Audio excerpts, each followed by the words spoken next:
Hello and welcome to episode 34 of the Ikario podcast. In today's podcast, myself and Abhi have another one of our conversations that is focused on a goal achievement, on how do people achieve their goals and what are common mistakes that people make that prevent them from achieving their goals. Now, we also veer off of this topic into some very interesting other territory. We talk about our basic desires, what really drives human behavior, and we talk about how we can maybe tap into that or how we can kind of connect our basic desires to larger goals and also to things like meaning and purpose in our lives. We also talk about the importance of a skill building perspective and how it can be an antidote to perfectionism. We talk about how perfectionism stands in the way of many people. And we have a discussion that is in part based on the response we got to a survey we sent out where we were especially interested to hear from the young men in our audience, which is the majority of our audience. So we wanted to see, what do young, ambitious guys want and what do they struggle with? We talk about things like freedom and how to attain it. Now, I think that especially if you happen to be one of those young men, one of those young, ambitious men in our audience, I think you'll find this very interesting and also hopefully useful.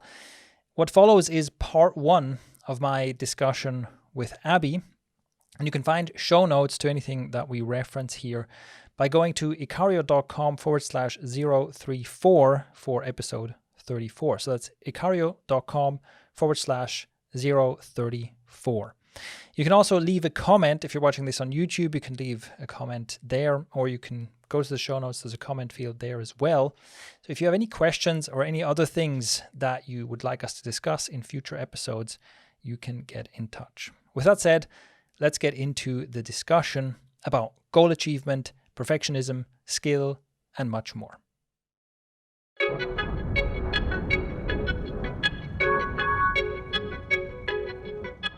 Shane, thank you so much for taking the time to speak with me. I really enjoy our conversations around goal accomplishment and making things happen and making shit happen in life in general. And especially in these podcast formats, what I like to do is I find that if I could somehow create this classroom environment where I'm the student and you're lecturing or teaching me, and I have the podcast listener sit next to me while I take notes. That's usually my goal with these long form conversations that we have. And I hope people find it relevant and helpful to them. Yeah, I think we've done some good episodes, man. I'm looking forward to another one. Yeah, thank you. So before we dive into the more data-driven stuff and the stuff I want to touch on, I guess what I would like to ask you around this goal accomplishment stuff is, what about goal accomplishment and finding your meaning and your purpose in life overlaps for you? I find this a very masculine thing to resonate with. And do you think that young men chase goals, even if they don't know it yet, because they're searching for meaning and purpose in life? Yeah, I mean, I think you can definitely make that argument, right? You can make the argument that at the bottom of everything is just trying to get laid. And I mean, I think it's, and again, I think I've referenced this book before. I read this book called The Evolution of Desire, which I found really interesting. It's really good overview kind of just an anthropological perspective on human mating behavior. So it kind of describes human mating behavior like we usually hear the mating behavior of animals described. You watch Discovery Channel or something, it says, this is the lion does this and that and mating season and so on. And you're just like, yeah, okay, that's what lions do, whatever, right? But we tend to not talk about or think about our own mating behavior like that. But really, we're just another animal. And I think you can definitely make this case, or you can use this as a model and say, well, look, ultimately, you can certainly argue that we are essentially kind of a gene propagating mechanism, right? It's just ever more complicated ways to pass on genes. We've ended up with this like very complicated body and consciousness and all this kind of stuff, but it's all just a vehicle to like push your genes into the next generation, right? And so you could definitely make the argument that must be our strongest and most base desire, is that we want to successfully procreate. And yeah, I think that is not the whole truth. I think even though you can paint a picture like that, and you can talk through a model of that sounds very convincing, and you can essentially, like I said, you can basically say, look, at the bottom of everything you do, you made a piece of art, you're an architect, you built an amazing company, you sing a song, whatever, everything you do, ultimately you're just trying to get laid. But I think that it's one of those things. A model can be accurate in many situations without fully representing reality. In fact, that's what a model is, right? It is an incomplete representation of reality that is still useful for various purposes, or can be predictive under certain circumstances. I would see it like that too. That's one of the filters you can put on to try and understand human behavior, and it applies widely. But to reduce all of human behavior to just that, and to say, well, that's the final truth, this is why we have this drive, this is what we do everything for, is probably also missing a significant part of the picture. Okay. So in this case, I don't know if that answers your question, but that's what came to mind. Okay, fair enough. Like in this case, two things that could come to mind are, one, the map is not the terrain for sure, right? Yeah. Like, fair enough, it's an accurate representation, but it's not the entire truth. Yeah. And like, forgive me, because I know where you're coming from, but I got slightly lost, because I was asking like the reason why we chase goals and whatnot is because we're looking for meaning and purpose in life. Oh, right. Yeah. And you went the reciprocation route, so I didn't make that connection. So it would be, that's true. I didn't kind of finish the thought. So following this logic, you could say that, yes, we are very driven to chase goals, because achieving goals and achieving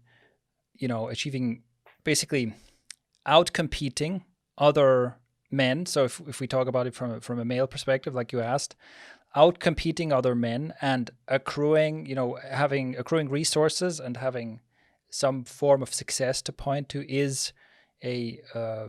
would be like one of the primary mating strategies, right? It's like that's what it leads to. Is if you can show that, look, I'm a go-getter, I can make things happen, I can, and there's various forms of this, but right, I can either amass wealth and resources, or I can like rally people around me and get people to do what I want and things like that. These would all be examples of, ultimately it helps you get laid. So same thing, right?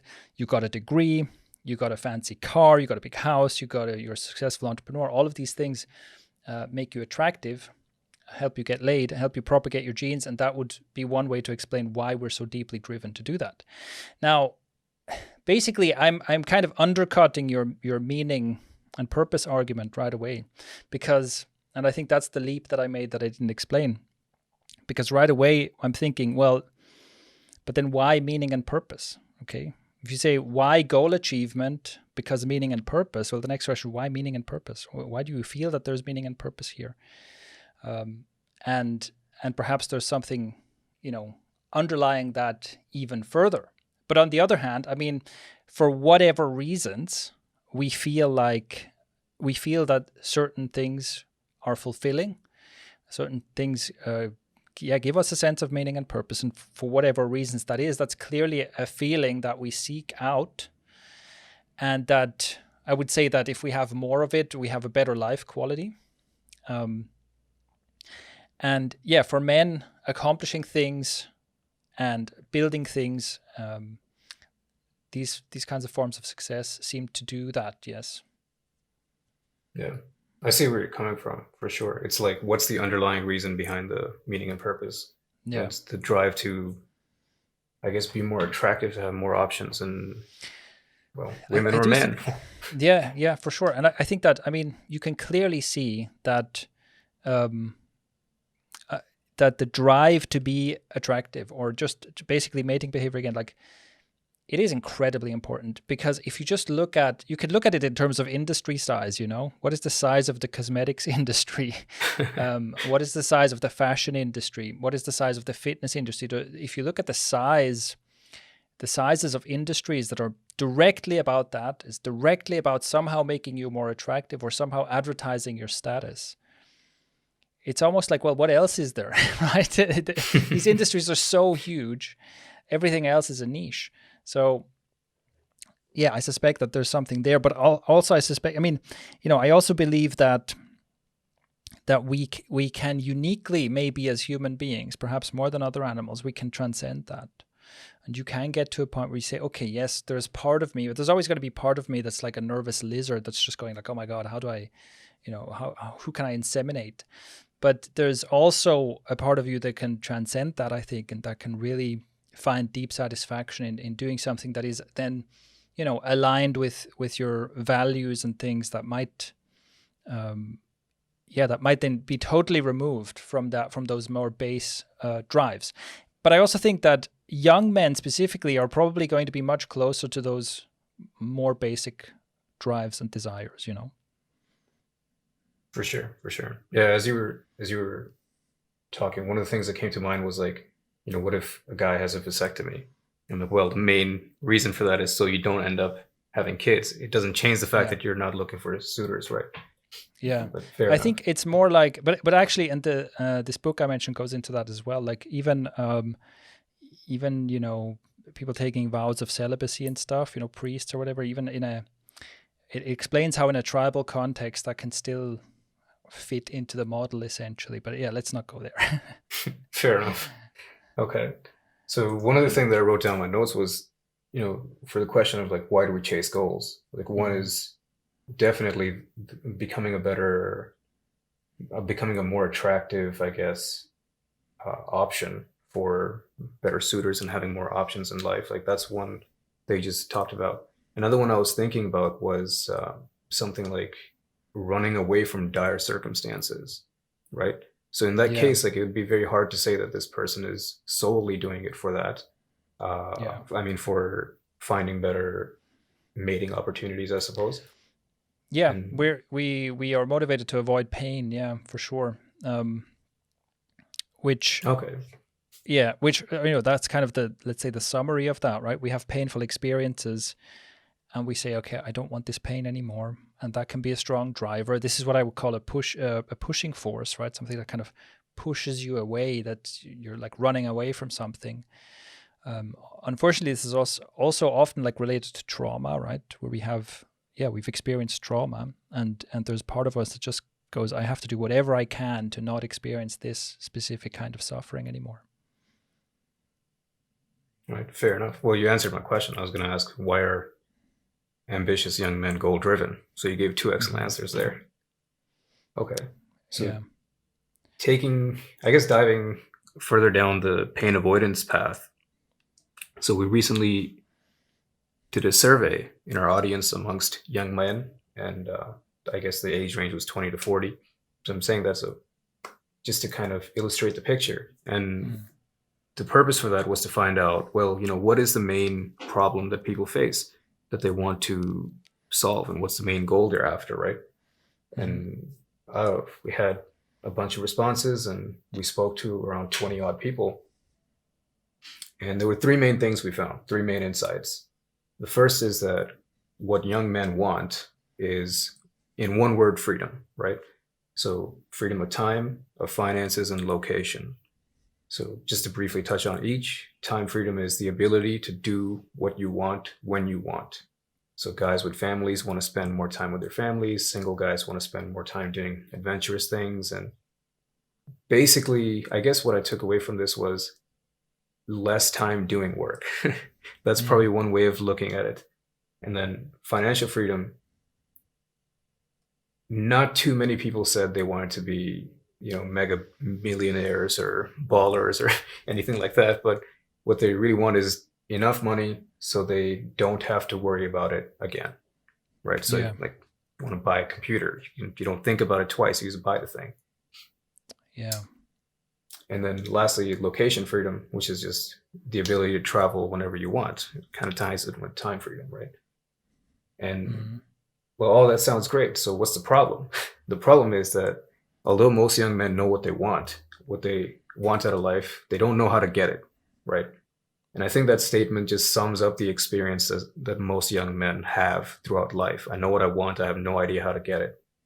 And the way it affects them is they have trouble executing on their plans, even if they make plans, and making shit happen. And one major common symptom of this that I would like to believe we've helped people solve is procrastination.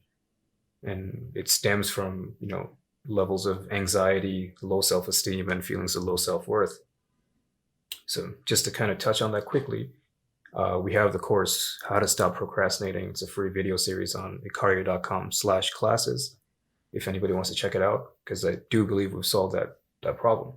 So yeah, with all that being said, or at least these main insights, I'd like to get your thoughts on these insights. And is this similar to the experience that you had in your journey?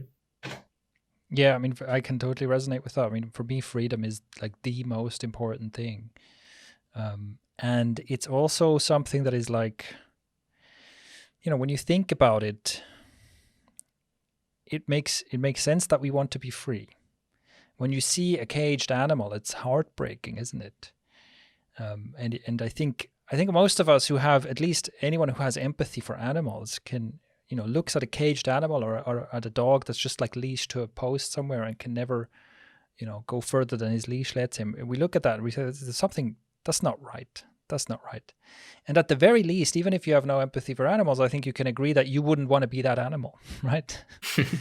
Like you wouldn't want to be an animal in a cage.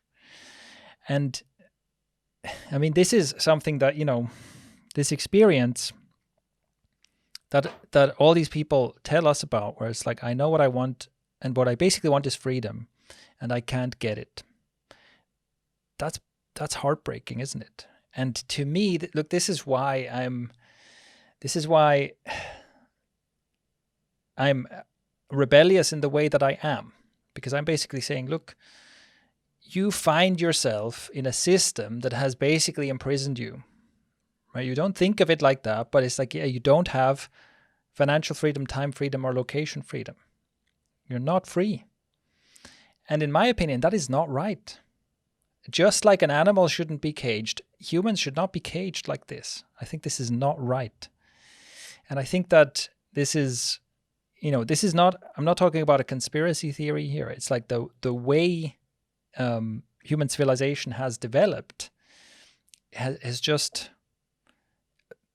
basically ever since agriculture, we have started living in larger and larger groups, and in more in kind of structures with more hierarchical structures, and that has kind of become a stronger and stronger thing. So in a pre-civilized context, you would have lived in a tribe of maybe 50 to 100 or so people, and even just by the fact that there are only there's only a few dozen people there, so it doesn't really make sense to have a massive hierarchy. There's simply not, if you can't have like a hierarchy with like 12 levels in it when there's only 50 people around. There's not enough people to occupy all these levels, basically, right? So you would have been in a much flatter kind of if you think of it like an org chart, there'd be a very flat org chart. Well, sure, yeah, you have like the shaman and you have the elders and whatnot. There is still structure like that, but it's nowhere near the way it is now, where you can have, the billionaire CEO of some company who's just like, who's financial and who's just like, in terms of finance and power and freedom, is just like thousands of times above the average citizen, the average worker, And like I said, I don't think that this is some kind of a conspiracy theory. I think this is just what happens. Like, people are incentivized and motivated to hoard, power and wealth and so on for themselves. And at a certain point, that comes at the expense of others, right? It's like, at a certain point, you do hoard or secure more power for yourself by kind of, pressing the boot on a bunch of other people when you can. And yeah, this is the way we've developed, unfortunately. But despite, whatever the reasons, this is where we ended up. And to me, it's like, look, I think it is possible to break free, but it's very difficult. And that is, I think, what people experience. Because you can picture, and you're also told, I feel like we're fed this quite a lot, right? Because we're shown a lot of examples of people who at least have a lot of wealth, right? We see movie stars, athletes, CEOs, whatever. We see examples of like, these are kind of heroes in our society. And that often comes with a considerable amount of wealth. And what's communicated basically is, yes, you can somehow climb up to the top of this pile. And if you do that well enough, you will have enough money to break free, essentially. So just like you said, enough money to not have to do work that you don't want to do, enough money to not have to worry about money, basically. That's really the ultimate freedom. Do you have enough money that you don't have to think about money? And we all have this impression that this is possible, but I think many of us have kind of the sense that it's maybe not for us. Okay, because that's another part of that story, is like, oh, look at these special people, right? Look at these special celebrities. Where you go, well, that's not for me. And also we find that it's very hard to do. It's very hard to try and claw your way out of some type of a treadmill situation, right? Where maybe you have a good job that you like, and maybe you have a lot of freedoms. But the truth is, even if you're like in the top 10% or so of let's say lucky people in our society, the truth is still, you can't just, if you don't want to do your job, if you're just like, I don't like this anymore, you can't just walk away and start doing something else. Like, or you can, but it comes at great risk, right? It comes at great risk. You can't just say, hey, you know what? I'm going to take I'm going to take a sabbatical for a year and then come back or something. Most people can't do anything like that. So it's like, yes, you enjoy all kinds of freedoms, but only as long as you stay in line, right? So it's almost like a lot of people just live in a pretty comfortable, pretty large cage, but it's not quite the same as being free. And that's something I'm very interested in. Like, and I'm happy to say that I have broken free. Like, I can literally drop everything right now and walk away and I'll be fine. And I can do what I want and I can live where I want and so on, right? It's like I've managed to break free fully, which is also kind of amazing, right? It's like a younger version of me would have thought, I don't know if I can pull this off, it's really quite amazing. But I have managed this. So I'm like, yes, this is possible.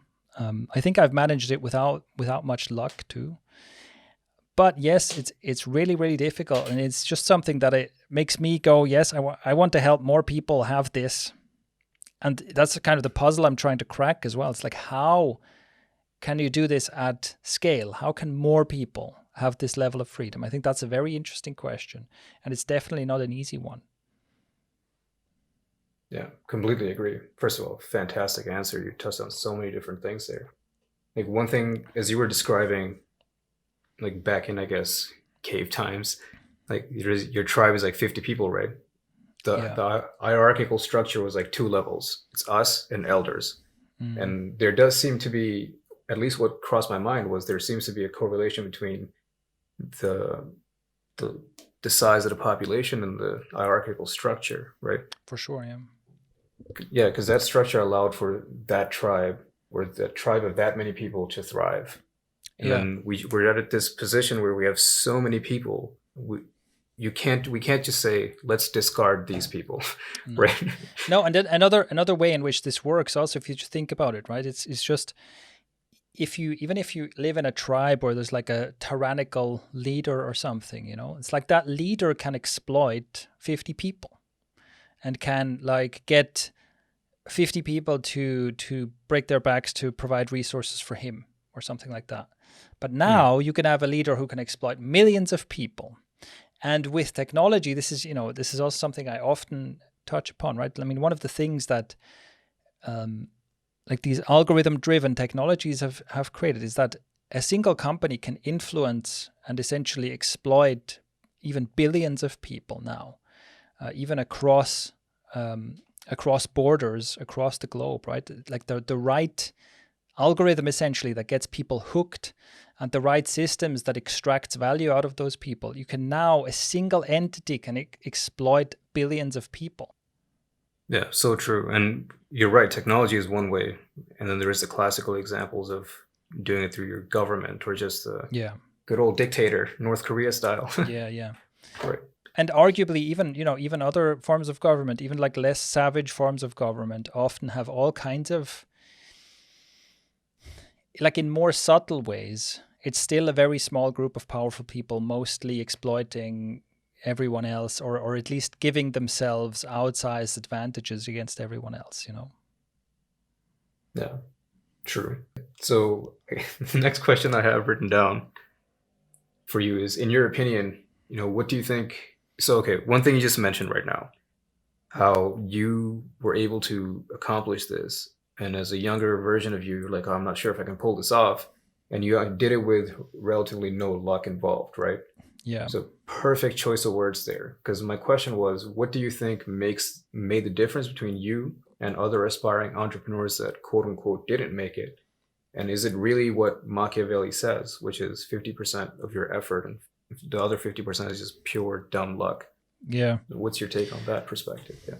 So, well, the truth is, I think it always takes some luck, or at least it takes the absence of bad luck, right, to become successful. So for sure, because it really depends on how you look at it, You can say that it's lucky that I was born in the time and place I was born. That was already more luck than most people had, so I can't really take any credit for anything, You could certainly look at it that way. You could also say that, well, I was lucky that, countless disasters that could have interfered with my success didn't happen to me.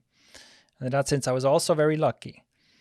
So it really depends. I think that it really depends on what you frame as luck, okay? But having said that, I think that, so the reason I say that it's not much luck in my case is because I've never had an unexpected runaway success, right? I've never,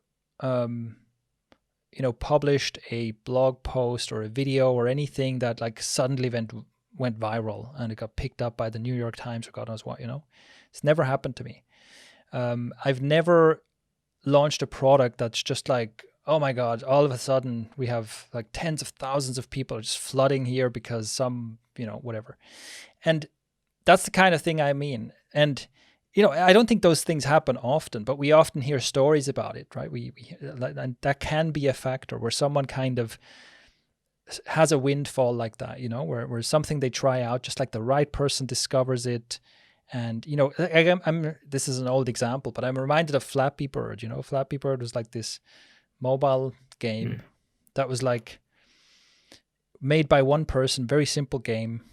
And then it was picked up by some YouTubers with huge audiences, and this thing just blew up. And that would be an example of, yes, this guy was entrepreneurial. He made a game, and the game was good, right? It's like clearly it kept people entertained. So he did a lot of things right. But he also had just a stroke of luck that made him a lot of money. And so that kind of thing has never happened to me, right? And that's what I mean. And in a way, it can be a little frustrating, it can be a little frustrating. That's like, I've never had a lucky break like that, despite the sheer volume of things I've done. But on the other hand, I'm also a little bit proud of it, I'm a little bit proud of it. It's like my success story. You can look at it and it's like step by step, You can, every time I made more sales than last time, you can see the work I put in to get those extra sales, basically. And I think that's good because it kind of shows, okay, you can put in the work, you can trust the process, and you can eventually get there.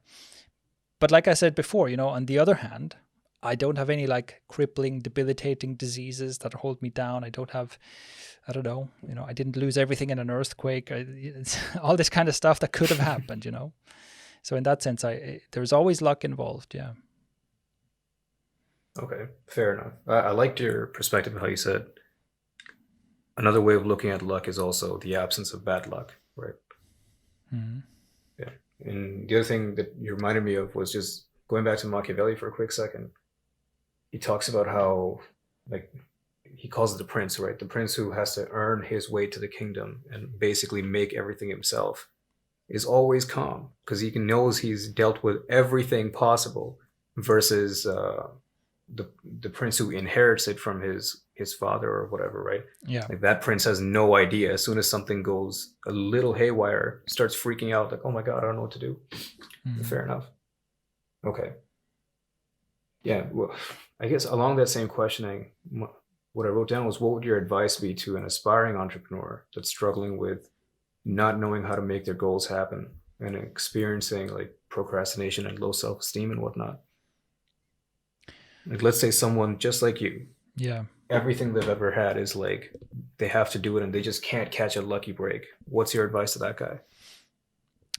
Yeah, I mean, I think that I would need more context basically, because it's like the question is why. Like, have you given? I think that the first question that comes to mind is like, have you given yourself the opportunity to keep going? Because one of the things that can lead to failure is a runway that's too short.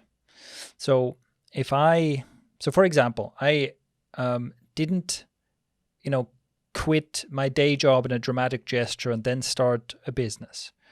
I was working at least part-time, but that was just because I couldn't get full-time work. But I was working my various part-time jobs while I was learning about how to become an entrepreneur and how to build websites and how to build a business and so on. Which means that I had a really long runway, I could basically keep plugging away at this for years and still just sustain myself with the work I was doing. And that is something, again, like that's a factor where it's like you make your own luck in a way, right? It's like, hey, if I give myself a long enough runway and I can just say, look, I can keep plugging away at this, I can keep learning, I can keep building my skills, and I can just keep going and keep going and keep going, I'll have that many more chances to make something succeed compared to if I put myself in a situation where I'm like, okay, in the next 3 months, this has to happen. Otherwise, I have to change everything again, or I'm in huge trouble, But another thing that comes to mind is like, okay, if someone's struggling, they feel like I can't keep doing this. The question is, well, why not? What's going wrong? Like, are you working on something that isn't that interesting to you? So this would be, for example, I think this would be a common get rich quick symptom, where if someone has told you, start a drop shipping e-commerce store on Shopify, that's the way to get rich quick. And they've told you all these stories of I made $300,000 in the first 6 weeks and stuff like that, right? And then you start this e-commerce business, and the only thing that drives you is like, I want money immediately, right? And then that is not something that will sustain you through everything you have to learn about how to build and optimize an e-commerce website and how to, how to do all the logistics and how to drive traffic and so on and so forth. Right? There's like a million things you have to learn. And if you're not interested in this in some way, if there's not something you find interesting about the process, it's going to be super difficult to get there. So compare that to someone who comes in thinking like, okay, I understand that building a business is difficult. I understand that this will take a lot of time, but also it's like fascinating, And there may be things about, this is basically about like playing the game, right? It's like, can you enjoy playing the game for the sake of playing it? And that doesn't mean you have to love everything about it. But for example, for me, when I started building websites and stuff, I started my online business activity, there are many things about it that I find like, I don't love it. I don't love everything about it. But there are also many things I really enjoy. For example, I really enjoy design. I'm interested in design, in learning about what makes good design, what's the difference design-wise between a good website and a bad website.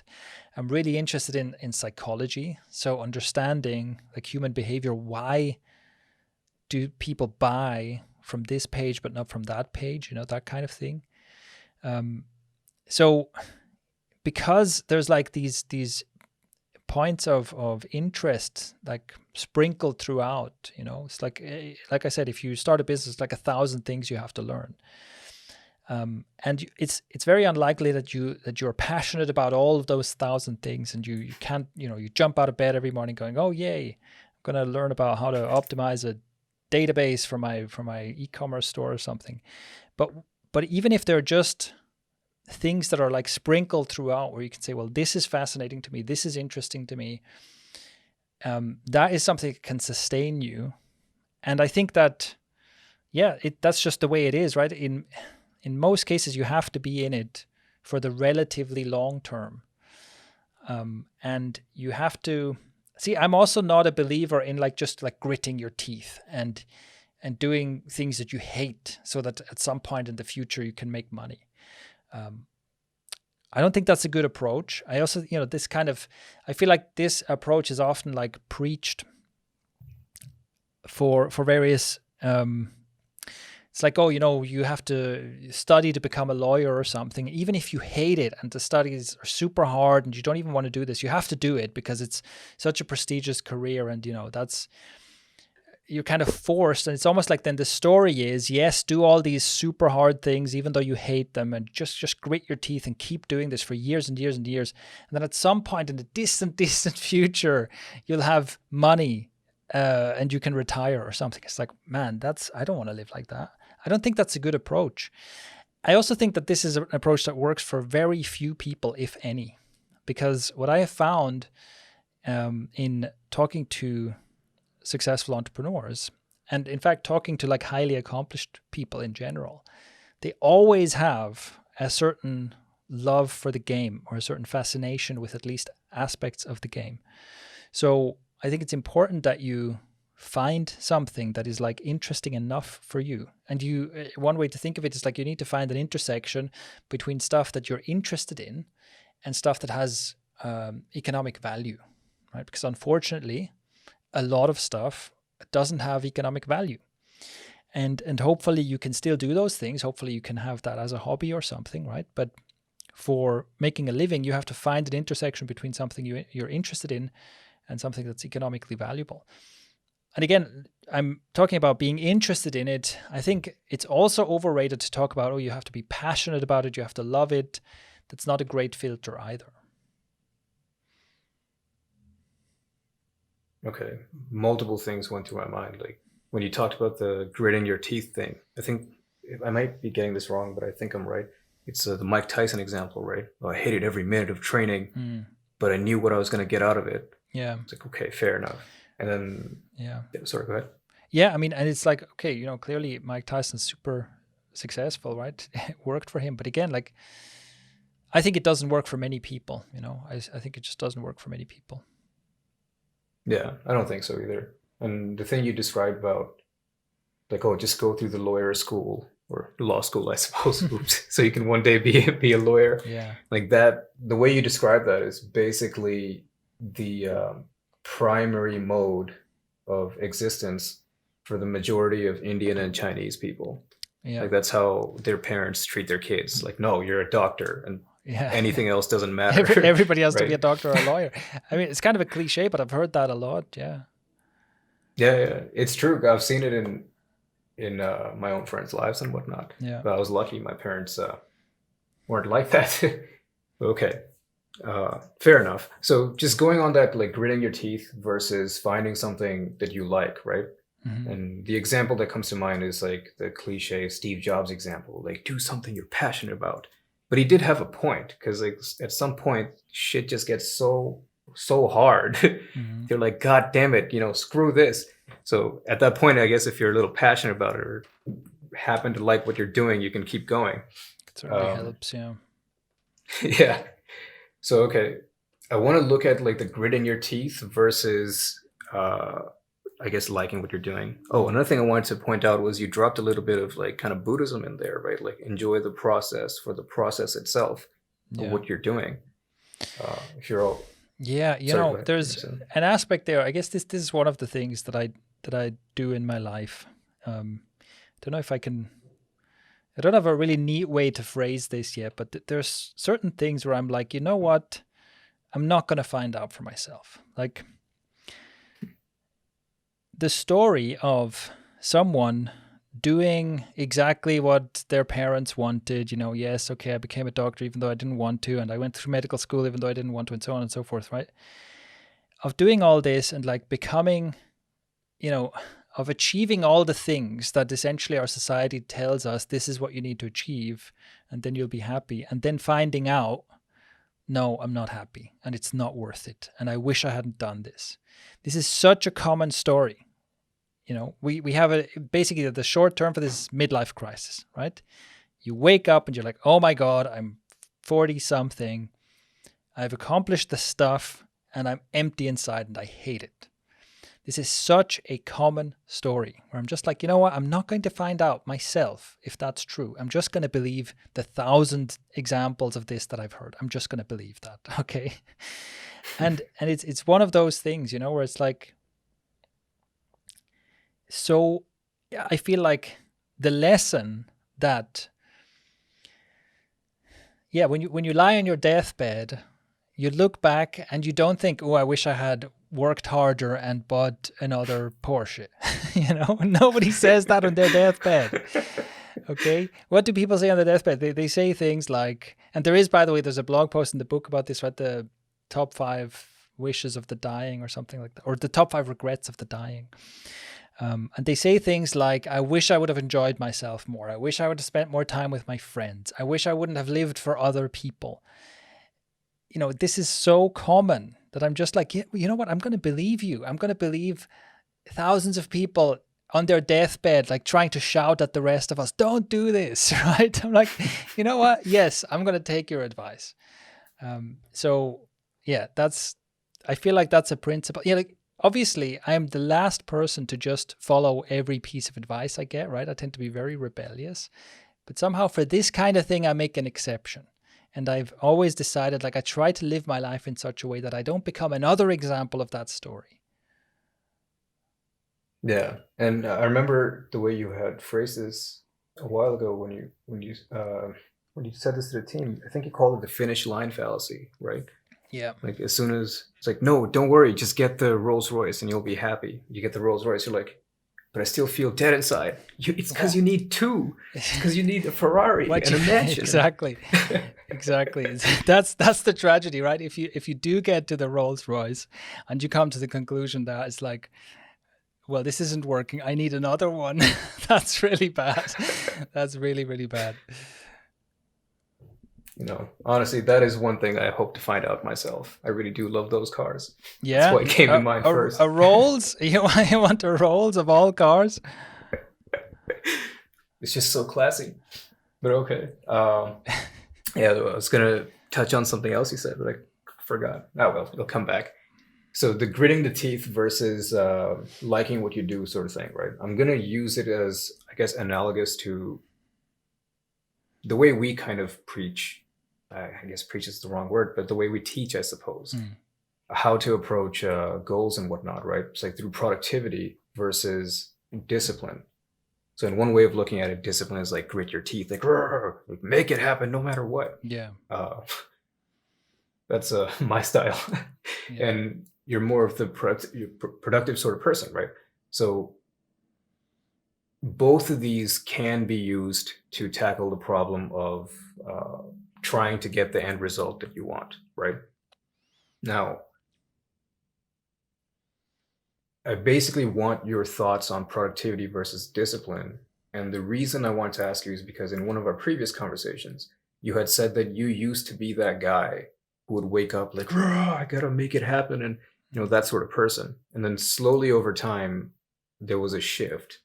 Now, was that shift because success started materializing or something internally changed, or like what caused that shift essentially? I think that, well, part of the reason was also that I was, like you were saying before, that I was partially motivated by like running away from my past in a way, so I had kind of a chip on my shoulder a bit, trying to prove to the world that I'm not a total failure. I think that was a motivation for quite a long time. And that has, more of that kind of quality, right, to it. That was part of the reason. And also, I guess maybe it's all because of that, actually. It's like, because I felt like I was, it's like I had no confidence in my own value. And somehow I felt like, well, if I can accomplish things, if I can outperform other people, then maybe that will somehow make me worthy or something, So I think I was driven by pain quite a lot, right? It's like I have to prove to myself and to the world that I'm better than people think I am and stuff like that. But then also it just became like, I guess I latched on to the only thing that had worked for me up until that point. It was also, I was also almost a bit surprised by my success, by my initial, when it kind of started going my way, I was like, oh my God, this is actually working. And then that's also like then self-reinforcing. It's just like I was a workaholic for a long time because it's just like, hey, this is the only thing I've ever done apart from martial arts, right? It's like there was also martial arts that I had like experiences of success with, which is also, I got super obsessed with that. And then, so I guess this was like the second thing that really worked for me. And in fact, yeah, actually I've told this story before in other contexts, but it was actually because I had this experience of successfully getting better at something through martial arts that gave me the confidence to try it with entrepreneurship, right? Because I was like, well, maybe I can get good at something else too and actually get paid. And that ended up working out. And so again, it was like I was latching onto this thing. Oh my God, this is working. A rare example of something that works for me and it's making me money. This is great. So it's almost like I didn't know any other mode of being for a while, It was just like, yeah, I became very one-track minded about it. And I stayed that way even after I was financially successful. So it's not like I was like, okay, now I can pay the bills, now I can start slacking off. It was just like that was my mode of being. And it was more like the realization of like, hold on, I'm forgetting to live a life here, there's just so much I'm not doing because I'm dedicating myself so much to just performance and success and building these things. It's like I'm missing out on a lot. And so that caused, and also I think so I've also suffered from depression in the past. And I think it was one experience with like deep depression that also kind of made me shift perspectives, or I was like, hold on, there has to be more to life than just this, So yeah, I don't know if that answers the question, but that's how I remember it. For sure. So you just told me about your experience and how it was. Okay, so that was the pull towards learning how to be more productive and basically leveraging your time. It's like differently productive. I think because I was already good at being like brute force productive, where I was just like, look, you work 8 hours a day, I work 12 hours a day. I just go harder. I'm just going to do, yeah. And I did stuff like that, I'm just going to do 100 videos in 1 month while also doing something else, where I'm just like brute force. And that is one form of productivity, and it worked for me to some degree. But then again, I also got to the point where I'm like, hold on, first of all, this is not scalable, right? At some point, it's just not more, I can't do more. And also, it's not very compatible with like the 80-20 principle. Because yeah, I can make 100 videos in 1 month, but it's like 80 of those videos I could have just as well not made, they're not going to do anything for me. What if I could make only the 20 best videos? What would that look like, right? And so in terms of leverage, it's also like for certain kinds of work as well, especially creative work, it's like if you can, it's just putting in the brute hours can be a good way to like build your skill, but it's not a good way to perform at your best. Because if you think about something creative like making a video, making a piece of content, if you have a brilliant idea and you know how to execute that idea, you can relatively quickly make a piece of content that has deep impact. And if you don't have a great idea, if the creativity part is lacking, then you can smash hours upon hours upon hours work into something and it's still going to be kind of mediocre. Or also, if in an example that's maybe more directly like related to results, right? If you think about a sales page, well, if you just look at the number of words on a sales page and you look at how fast you can type, you could easily say, well, theoretically, it's possible to make this sales page in, I don't know, let's say 3 hours, And so the question is, what does the process look like by which you come up with the exact right like headline and value proposition and the right story to tell on this page, and then you write it? It's like the writing is kind of the smaller problem. The bigger problem is what message will resonate with the person that comes to this page. And just putting brute hours is probably not going to get you closer to discovering that really amazing message for a sales page. And so this is how my thinking about productivity changed, right? Before, my thinking about productivity is just like whoever goes hardest wins.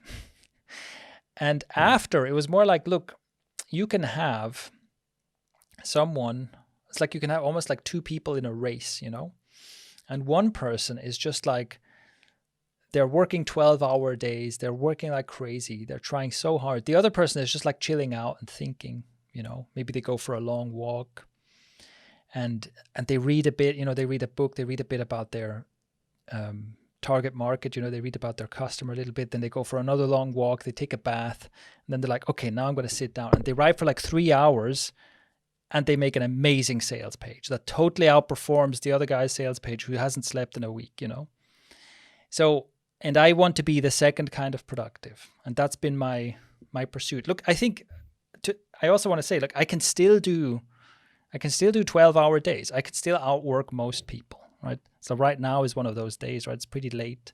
I've been working more than most people work. But I can still do that. And I think it's a very useful tool to have. But I don't want that to be my only tool. Okay. I love the way you phrase that, because that was the best analogy, I suppose. Like, for example, for people who don't know, we have this live live program called Focus in Action, right? Mm-hmm. And it's like, if somebody was to implement everything we taught them in those 9 weeks, that person would probably be the most productive person that entire set of social circle knows. Ever seen, yeah, for sure, yeah. Yeah, like ever, by far. And well, to be fair, while that's theoretically possible, a lot of people were struggling. They're like, oh my God, I can't keep up with everything. Yeah. And the thing that helped them the most, I said, like, Shane just gave you his entire toolbox. He didn't say, go use every type of screwdriver and hammer and every plier that's in there. Use it as it comes up. Exactly. So I love the way you put it. Like, for example, today is a great example, right? And just to keep in mind, this is the exact same person who about half an hour said, I already did it. I don't need to work another day in my life. Mm-hmm. But here you are. You're like, I got to get shit done. I'm going to make it happen. Okay. So I think initially what I was trying to ask you, I was kind of pitting productivity against discipline, and I was mistaken. What I'm seeing more so is like, would it be correct to say discipline is more about how you're using your time and making things happen versus the hard approach of like, gotta happen, make it happen? Well, I think, again, like, sometimes it's a very good, like you say, a tool to have, right? To be able to say, okay, I really hate this. I really don't want to do this, but I'm going to. And it's like you can, it's almost like you can subordinate your desires to a greater plan, where you say, listen, I have, like, right now, me in this moment, and my monkey mind is like, I don't want to do this. This is unpleasant. I don't want to do this. But I know that I have a bigger picture plan here, and I know that doing this is worthwhile, and I can like force myself to do it. That is a form of discipline that it's useful to have. But I think if you're constantly doing that, you're doing something wrong. For me, it's like, well, to me, that's a sign that something isn't right. If you're having to do this every day, like every day you have to wrestle, yourself to do the thing that you plan to do. It's like, well, is that really the right approach? Is that really the best approach, the most productive approach? I doubt it. I personally doubt it. Another form of discipline is also just habit. And I think this is also something I sometimes wonder about this, because we have this, and this is a bit of a hustle culture thing, where people will essentially brag and show off their hard discipline in various ways. Look at me getting up super early and working out super hard. Oh, look at me, I'm such a tough guy, right? I think that's not very difficult for you, right? If you're someone who, posts how you hustle and grind and let's assume it's true, right? Which is maybe assuming too much. But let's assume you have someone on Instagram or whatever who's always posting how incredibly early they get up and they go for a half marathon run before you even get out of bed and stuff like that. I think this isn't that hard for you. That's what I'm going to say. Because ultimately we're creatures of habit.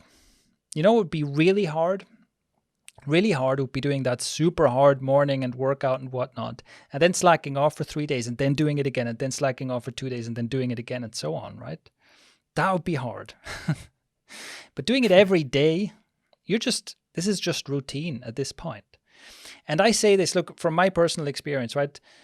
I've mentioned martial arts before, right? I was obsessed with martial arts. I was practicing an average of like 3 hours a day. And I was practicing weekends and so on. And you could look at that and be like, oh my God, look at that iron discipline.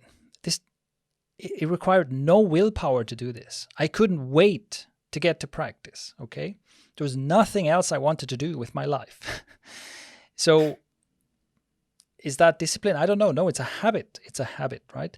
And for me, it's the same thing with exercise. It's just like working out, for I don't know how long even, like now, just a very long time in my life, I have always followed some kind of an exercise program. And my routine hasn't even been that great because I've traveled a lot, right? For 8 years, I was living as a digital nomad. So it's like, it wasn't like I followed an exact program exactly to the T, but it's like I was always regularly working out. I don't think I've ever gone, in my adult life, I don't think I've ever gone more than maybe a month without exercising. And so, again, you could say, wow, look at that discipline. This guy is always making sure to work out. No, this doesn't feel hard for me. I want to work out. And yes, of course, I also feel the difficulty of lifting a heavy weight or whatever, right? It's like, yes, of course, it's kind of hard, but still, I wouldn't call that discipline, basically. Like sometimes some workouts require discipline. There's some days where I'm like, I'd rather not. And I kind of force myself to go anyway. And then I enjoy it once I'm there, right? But most days, 90% of the time I'm working out, it's not discipline. It's just habit. And that's also just something to consider, like, because I would rather be someone who just has habits that make me effortlessly do things that make my life great and that, sharpen my skills and help me reach my goals. I'd rather be someone who effortlessly does that because it's my habits, it's my environment and so on, than someone who's constantly, again, like gritting my teeth. Oh, look at me suffering, Yeah. Okay. Yeah, thank you for that. And assuming that the hustle culture stuff is true, you're right. They're just following their habits, which other people aren't. Like my main point of contention with those guys is to boost their own egos. They make other people who probably are actually legitimately working hard in their life, make them feel like shit. Oh, you only work 8 hours? I've been up since I didn't even sleep last night. Yeah. It's been 3 days I've been working straight. I never stopped. And I did 18 workouts. Yeah. So, it's horrible. Okay. I like your view on discipline. And I think in one of the other podcasts, I think it's podcast 28 with Ollie, where you guys are discussing habits of mind. You have this analogy of like, imagine that, you're this like tugboat or something, or like a ship, right? And it's headed in the wrong direction. Now, change direction initially will require a lot of effort. So let's call that the 30 days it takes to instill a new habit. And then once the direction, you've essentially course corrected, you no longer have to put in the same level of effort and discipline or whatever have you to keep going in the right direction, right? Would Yeah. that be a correct way to look at it? Yeah, totally, exactly. And it's also, you know, another example in my life of this is um, I get very easily addicted to sugar, and I have had um, whenever I eat any sugar, it's always a struggle because I always feel like, oh, you know, I kind of I know I shouldn't, but then I give in to temptation and so on. I for about 2 years of my life, I just didn't have any sugar whatsoever, right? So just no artificially sweetened or otherwise sweetened anything. And the funny thing is, like, that was difficult for about a week. And after that, it was just that was just my life, you know? And so again, it's like you say, right? Initially, I had to change some of my habits to make sure I had to get rid of sugary foods in my house. And I had to change some of my habits. It's like, okay, when I go to the coffee shop, don't go to the one that has like all the delicious cakes on display and stuff like that, you know? And initially, you're fighting that urge to resist the temptation. But pretty soon, it's just like, this is now normal. And so, and unfortunately, I fell off it again. So I'll have to go through that difficult 1 or 2 week period again. But you know, for about 2 years of my life, it was just like sugar was just not part of my life. And it's like, again, yes, this is like in a way, it's like a great accomplishment, you know, living sugar free and in our food environment is quite difficult. But again, it's like, yeah, it takes effort initially, and then it's just what you do. And that's the kind of thing I also look for. Like, I want things to be like that. Okay, that's interesting. That way you can go one habit at a time. Like, for example, I'm going to go sugar free, and then a month, 2 months later, okay, I want to work out consistently. I want to do this consistently. Yeah. And it just becomes part of who you are. Yeah, exactly. Yeah. Okay. I think you're absolutely right. Like, one habit that I've recently instilled is meditating, and immediately after that is gratitude. It just feels like the day hasn't began until I've done that. Exactly. Yeah. Right. I just hit, I think, 126 days today. Nice. That's cool. Yeah, it feels great. I had to shoehorn that in there somehow.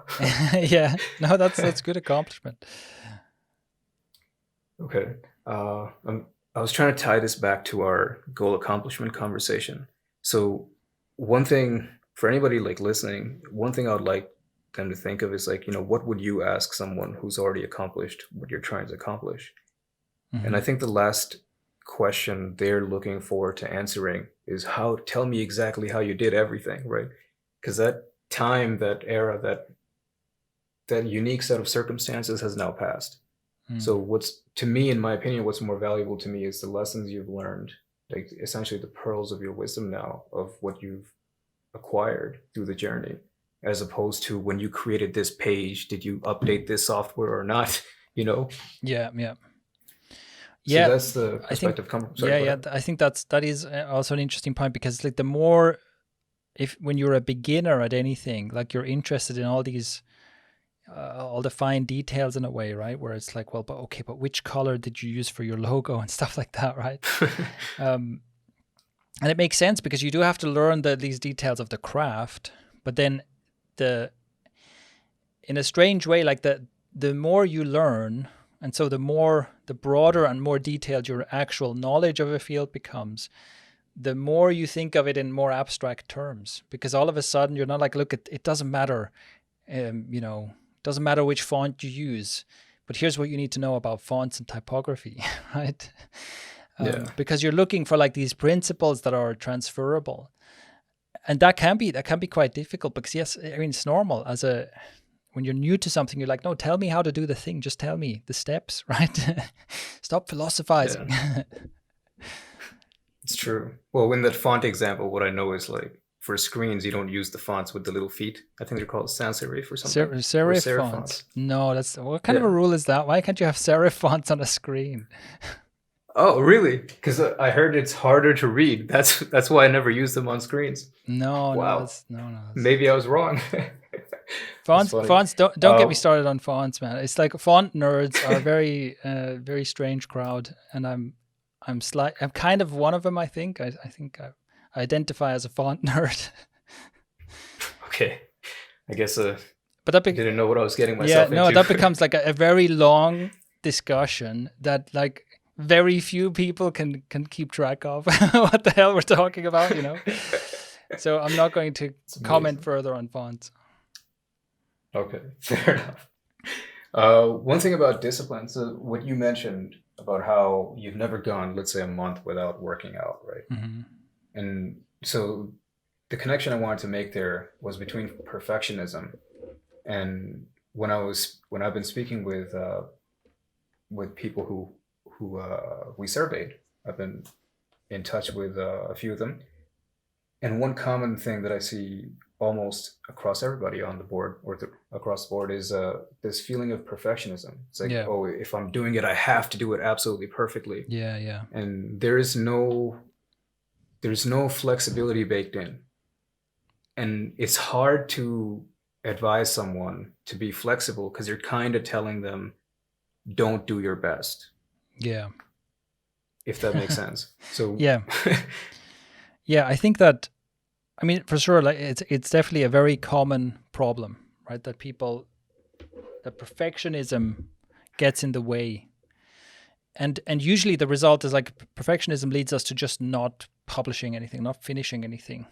Um, and for me, yeah, the reframe here that works for me as a fellow perfectionist, by the way, I have this. I have this as well, this impulse, you know. This is why I focus so much on skills, because the way I think of it is, you know, whatever it is, right? Whatever the craft is. So I want to write, or I want to make a video, or I want to take a photograph, whatever it is. What I think of is not, I want to right now take the best possible photograph, and I'm going to tinker away at all kinds of things and be like, oh, but no, I need a different lens, and oh no, I need to get a new light to get this kind of effect before I can, you know, take this picture that I want to take and stuff like that. You can use perfectionism to forever put it off, and instead, I think, look, in order to my goal is not to take an excellent picture right now. My goal is to take an excellent picture in 5 years. And what do I need to do between now and then to get incredibly good at it in 5 years, right? And that is where it's practice. It's just practice. So I want to give myself as much practical real world practice as possible. I want to be taking pictures and pictures and pictures and pictures. I want to be publishing them so that I get feedback, and I want to be taking pictures in every possible light condition with every crappy lens. I want to basically have a wide variety of real world experience while I'm learning. So at the same time, I'm studying the subject, and I'm studying the masters in the subject, and I'm practicing like with an obsession, right? To me, this is the best way to get there. If I want to take the perfect photograph, what I need to do is I need to practice like a madman for years. And that's how I get there. And by the way, when you do this, you run up, and this is kind of the irony of it, is that when you focus primarily on practice and you just have this massive output, then you get to making a far better picture much sooner than you think. So in other words, right, if you have the perfectionist who's constantly like learning and constantly, they haven't published a single photograph yet, right? They're never happy with it. They're constantly buying new gear. They're constantly like, no, this is not good enough. This is not good enough. They're constantly finding all kinds of excuses why they can't go forward yet. And they're spending, you know, there may be like 80% or 90% learning and 10% practice, versus someone who does 80% practice, 20% learning, and is just output, output, output. If we visit those two people again, let's say 6 months later, our perfectionist will still have not published anything. At this point, they've spent a fortune on gear they haven't used. And our skill-focused candidate has a deep catalog of work where they look back on the stuff they did 3 months ago and they cringe, right? They're like, oh, Jesus, I can barely look at this. It's terrible. But the person focusing on skills at this point can casually, with minimal effort, take a photograph that is 100 times better than any photograph the perfectionist can take. And this is what I call the skill gap. I think people underestimate how immense the skill gap is. Okay, someone who has high skill can casually, with minimal effort, completely outperform people of a low skill level. Okay, and I'm talking like orders of magnitude outperform. And so for me, it's like, look, the more time I waste on the lower rungs, the worse it is. What I need to do is I need to scramble up the skill ladder as quickly as I can. And basically, I'm not worried about the quality of my work right now. I'm worried about the quality of my work later on. I'm worried about getting to that level of skill where I can do high quality work. Okay. So the way you think about it is, in this example, taking an excellent photograph, like that's the byproduct of having the skill of being an excellent photographer. Yeah. And so it's kind of like, like a fork in the road, essentially. You keep going after, how do I take the perfect picture? Mm-hmm. More courses, more books, more articles, blogs, and blah, blah, blah, gear, etc. Meanwhile, the guy who just took a crappy picture was like, damn it, this sucks. Took another one. It's better, but yeah, you know what? Exactly. I can't show this to anyone. But like 6 months later, he takes a picture. He's like, you know what? It's kind of looking like that, what I want. Yeah, exactly. Yeah. And it's just, I really see it as like a pile of work. You know, there's just a pile of work, a pile of practice between you, where you are now, and this ideal outcome that you're aiming for. And you have to get through that. You can't be wasting your time with perfectionism. It's really a huge, so, and this is how I've reframed it for myself. It's like, if I give in to perfectionism, I am preventing myself from getting good enough to make a thing that's as good as I want to make it. That worked for me. And that's, I truly believe that. I've proven that to myself many times over. So I think I really see the world differently than a practicing, like I'm a recovering perfectionist, right? I see the world differently than a practicing perfectionist does. Now, we have already gone for quite a long time, and I think you have a bunch of other topics, potentially controversial topics that you want to ask about. So I would say let's end this episode here and do a part 2. Sounds great. Yeah, for sure. All right. So thank you very much for listening, and tune into the next episode to see what else Abhi and me get into. And as always, you can go to ikario.com to subscribe to our newsletter and do stuff like that. You can subscribe to our channel on YouTube. At this point, we've been around long enough that if you type Ikario into YouTube, you'll actually find our channels instead of some random stuff. So you can do that. And all other things. Yes, leave us a review on iTunes and stuff like that. You know the drill. All right. See you next week.